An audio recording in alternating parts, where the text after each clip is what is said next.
Assalamualaikum warahmatullahi wabarakatuh. Selamat pagi, bertemu lagi dengan saya Adeline Fauzia pada pembelajaran IPA bab 2 pertemuan 1. Kita akan bahas yang pusing-pusing lagi tentang fisika, yakni materi usaha dan pesawat sederhana.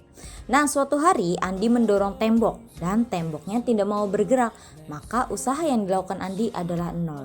Nah, jadi yang namanya usaha itu adalah energi atau kekuatan yang digunakan untuk mendorong sesuatu atau melakukan gaya terhadap sesuatu. Nah, untuk pengertiannya sendiri, usaha adalah energi yang membuat benda bergerak atau hasil kali gaya dan perpindahan. Satuannya itu Joule atau disingkat itu J. Rumusnya W sama dengan F dikali S, atau usaha sama dengan gaya dikali jarak perpindahan. Nah, contoh soal. Adi mendorong kotak seperti gambar, F-nya 100, S-nya 10 meter, tinggal dikalikan saja, berarti 100 dikali 10 adalah 1000. Ya, seperti itu, gampang sekali. Sebenarnya fisika itu gampang ya, nggak jauh-jauh dari tambah, kurang, bagi, atau kali. Nah, sekarang kita akan bahas tentang daya. Apa sih yang dimaksud dengan daya? Ini bukan deterjen ya, tapi fisika. Ada yang namanya daya, itu kemampuan untuk melakukan usaha per satuan waktu. Nah, lambangnya itu P, itu satuannya Joule per second atau J per S, atau bisa disebut juga watt. Jadi kalau kamu beli lampu ada tulisan wattnya, nah itu daya tuh. Rumusnya seperti apa?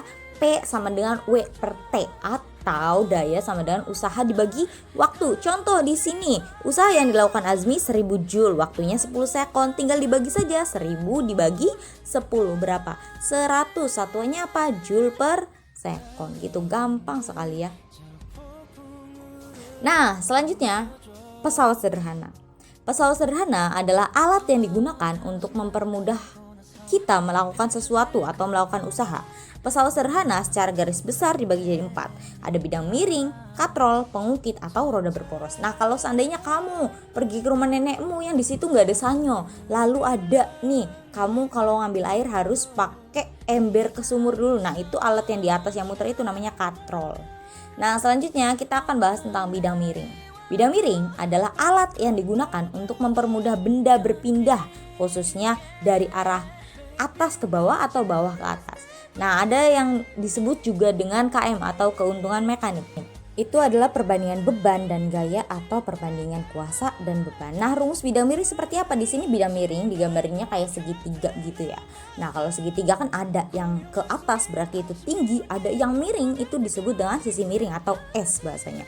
Nah, kalau seandainya benda itu ditarik ke atas, nah tenaga orang yang nariknya tuh disebut dengan gaya atau di sini lambangnya F. Sedangkan ada nih gaya yang arahnya selalu ke bawah. Nah, itu namanya apa? Namanya gaya berat. Ya, jadi beda.